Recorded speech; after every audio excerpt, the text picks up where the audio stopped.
their business plan. I voted on the fact that this individual did have some other investment processes coming up through outside sources, through other banking facilities, and that it was a good first business to put in that area. I still believe it's a good first business for that area. I guess it's an easy thing to do now that the thing has gone in the wrong direction, and the city's on the hook for somewhere between $250,000 and $400,000. It's always a good thing to talk about it afterward. Yeah, and maybe it looks obvious now, but it was a project that involved a capital investment of more than $2 million for something that's serving essentially sandwiches and beer. And I guess, you know, I look at it now and I thought this couldn't possibly have worked, but then again, I've got the benefit of knowing what the outcome was. Same here. It looked okay to you at the time? Yes, it did. All right. You know, another thing that frustrates people, and I think that, well, we've heard other candidates talk about it, and you hear people talk about this who choose to live outside of Carbondale instead of the city of Carbondale, is the amount of taxes they pay. And the plain reality is that the city of Carbondale property tax is just a tiny part of their total tax bill. Correct. Most of it goes to schools. What can a mayor do to stop that? I don't think you ever get an opportunity to stop it. I think you have to give every opportunity for people to understand what's on their tax bill. I think a lot of folks, and this is no slap on anyone, but I think a lot of people will take that perception that the city of Carbondale is the leader of the tax proportion on their bills, and in truth and reality, just like you said, we have the smallest portion of the property tax levied on there. A little bit more now than we've done, but still the smallest portion of the tax levy on there, and we have to get that continued perception out there. We have to get that through the head or the body parts of the other entities that are on the tax bill, so that they understand that they can talk to people, that we can do that. And I think once you get that relationship going and developed, and you get people to think about those things, again, it will help us to bring people back into Carbondale to live here, who want to invest in their home, who want to build a home in Carbondale. Once they can get over that perception or belief of perception that we have the highest property tax level in the Southern Illinois area. Now, one of the issues that Gary brought up is you look in Carbondale and the number of school districts, and each one of them has their own taxes. Where do you stand on the consolidation issue, and does it really make sense to have four major school districts within a couple of miles of each other? For me personally, no, it doesn't. But that's one of those things that I think that the citizens of Carbondale as a whole would probably want to look at and vote on. And because I think that you have different educational levels at each one of those entities.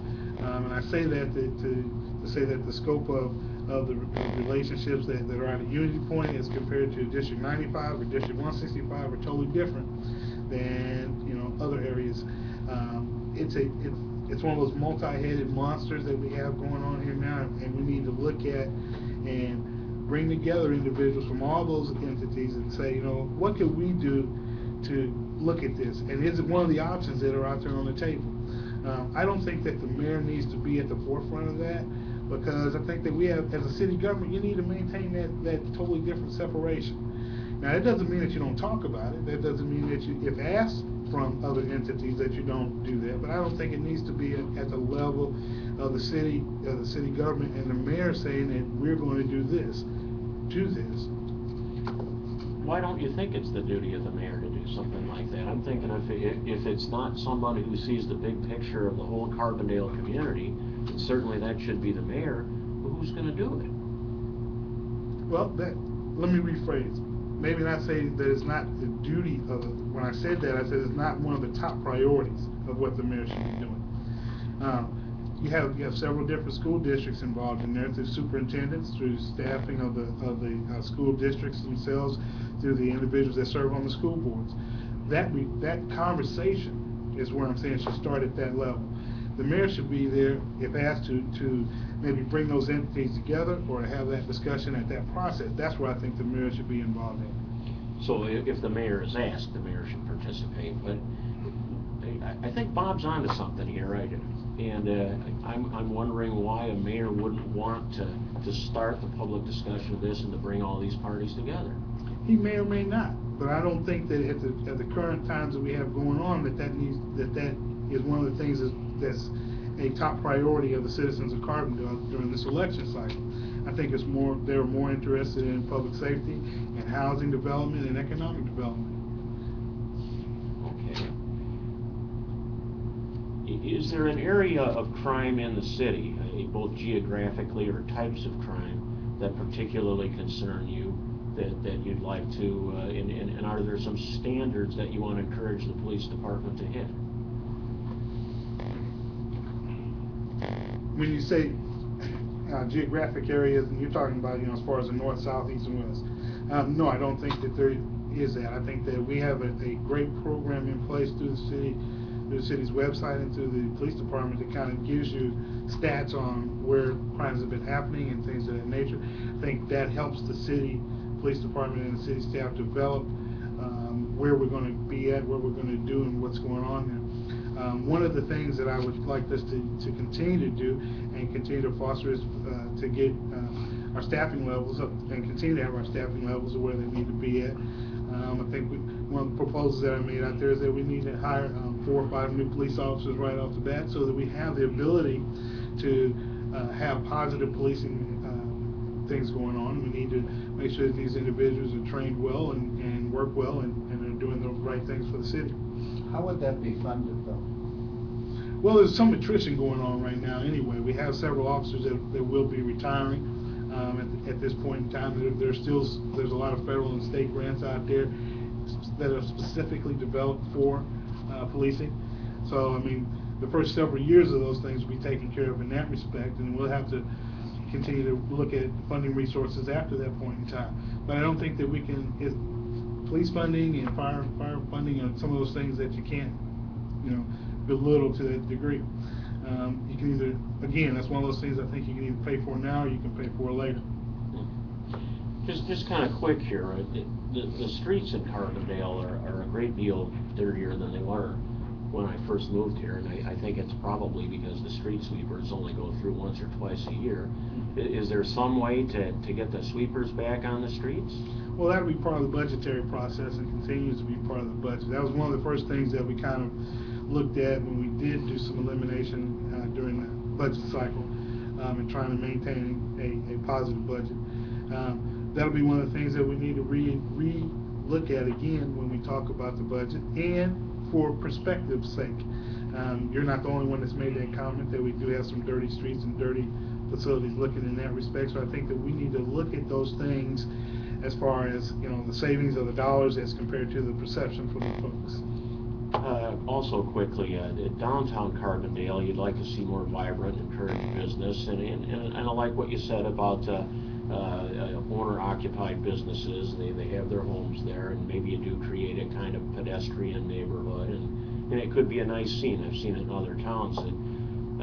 What types of businesses are they more geared towards students, or are they traditional downtown businesses, or I think you can have a service mix of both of those going on. You can have individuals who may want to put a restaurant. You can have individuals who may want to put a service business in there, i.e., individuals who may work a leather shop or anything of that nature. I'm looking at the development of small businesses that employ something in the area of 1 to 5 individuals who have that home family feel.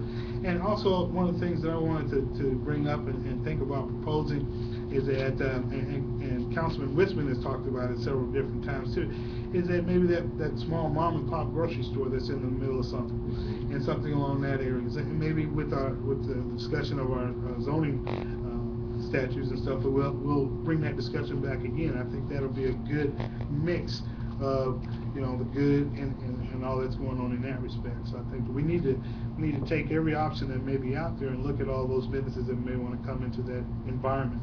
And I'm not even to say that, not that I'm a drinking person that much anymore, but I'm not saying that we would stop having bars come in there or Sure. liquor shops.